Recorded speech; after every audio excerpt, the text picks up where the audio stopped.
Thank you for the opportunity to come before you. I am acting president of the Rollins Area Neighborhood Association.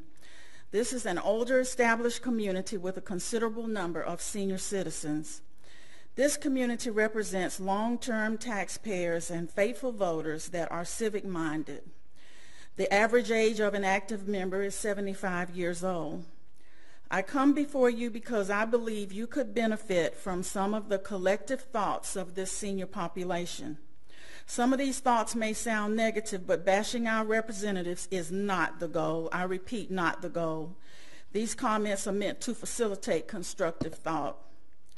Number one, are we consistently hiring employees that foster a culture of public service in our government?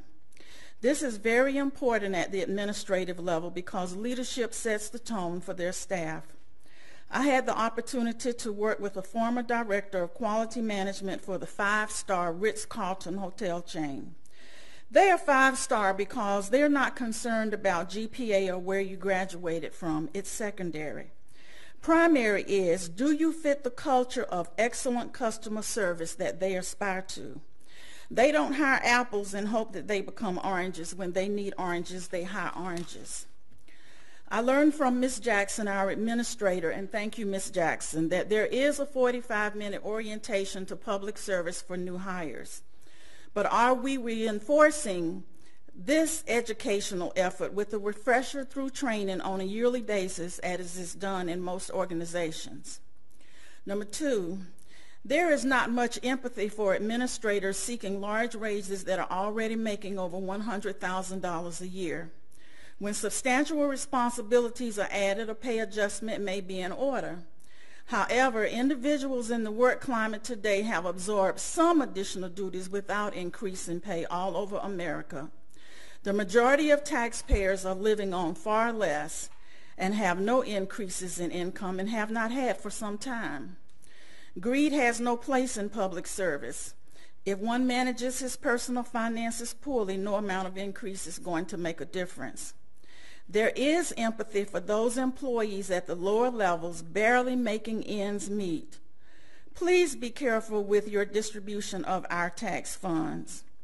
And severance pay needs to be addressed and brought in line with standard operating procedures.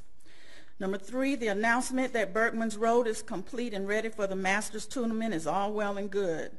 But where's the same dedication to filling all the potholes on almost every street in Augusta that's ruining tires and destroying front end alignments? This is an issue that is of great concern to taxpayers and needs to be addressed. Number four, every year the water rates are automatically increasing with no end point in sight. No end point is not right. Number five, we do not agree with board appointments that never end. There are competent citizens in this county that are capable of serving if given the opportunity. They can attend classes, study agendas, and meet position requirements. A good old boy system does not belong in our government. We understand that when elected, some supporting individuals will be rewarded with board appointments. However, please make the effort to match their skill set and their interests so that the appointee and the board both benefits. And if one person is critical to the operation of a board or it will fail, other members are not being properly utilized. Number six, we don't understand why the request for $20,000 for animal services was grouped with charitable organizations. There may be something we don't understand. But animal services is a government department. The charitable organizations are not. They are important, but they ought to be addressed as a separate issue in our opinion. Lastly, today, it is time to put the elephant in the room on the table. Our failure to transcend race issues is killing our progress. Wrongs done in the past cannot be undone. Those clinging to old guard power that don't want to share power need to understand it is not going to work. It's time for inclusion, not just black and white inclusion, but we have a growing Asian and Latino population that also needs representation. We are the Titanic. The ship presently has upper class and lower class patrons. The iceberg facing us is race relations. We are headed for a shipwreck. When the ship hits the iceberg, all, and I repeat all, that can't find a life raft are sinking with the boat. Please steer our ship in a different direction. If we can work together in our communities, we need you to do the same.